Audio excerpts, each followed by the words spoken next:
Сау сәлеметтеріңіздер ма? Мына күй тарихы туралы жақында мен шығарған мазмұндардың ішінде біраз талас тартыс болып жатыр. Сол туралы біраз сөз қозғайын деп арнайы кескін тартып отырмын. Бір күй үйренген кезде домбырада сол күйдің атын, авторын және келу тарихын біле кетейік. Амал бар енді, келу тарихын кейбір күйлердің біле алмай жатамыз, бірақ енді амал бар, осы жағындағы еңбектеніп жүрген ағаларымыздан, әпекелерімізден сұрастырсақ болады. Ал домбыра үйретіп жүрген мұғалімдер болсын, осы балаларға домбыра үйреткен кезде амал бар, осы күйдің атын, авторының танысақ, білсек, өмірбаянда қысқаша таныстырып, одан кейін осы күйдің келу тарихын айта кетейік. Сонда ғана бір күйді толық үйреткен боламыз деп ойлаймын. Ал енді екіншісі, осы жақындан бері менің қолыма күй аңыздар деген кітап түскеннен кейін Дойында, Шипин қауымында Тәндім мұрады елаушы деп аты бар.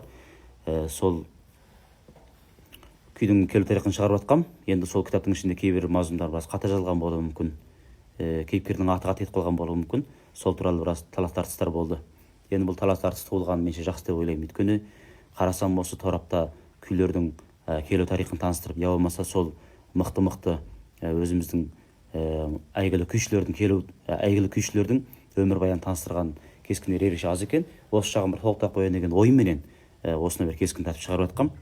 Енді кескіннің сөз қалдыру аймағында көптеген пікірлері болды. Мысалы, 4 жай деген күйді шығарған кезде көптеген кісілер ой андай емес былай еді, үлкендер былай айтқан еді, одан кейін ана авторың аты айтып алыпсың, авторы әсілі мына кісі болатын, одан сол кездегі жағдай қалай, сол сияқты пікірлер болды. Бұл пікір жақсы болды деймін. Өйткені егер осы тарихын мен оқып шығармаған болсам, онда былай тартыс болмайды да. Енді бір жағынан көп адам бұл күйдің тарихы қалай екен, сол көптеген кісілер ортаға пікірін салу арқылы бұл күйдің келу тарихы тіпті де толықтанды деп ойлаймын.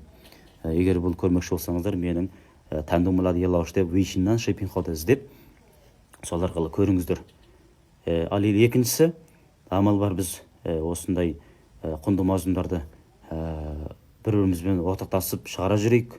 Осындай құнды мазмұнды өздеріңізбен ортақтасып жүрген ерлан бауырларыңызды куәнжу қылып қолдап қуаттап қойыңыздар. Алда уақытта өздеріңізге талайтаған күйлердің келу тарихын жалғас шығаратын боламын. Одан кейін өздеріңізге әндердің, күйлердің үйрету кескіндерін осы Дойынға, Шипин қауымға шығарып тұратын боламын. Сондықтан қолдап қуаттап жүріңіздер.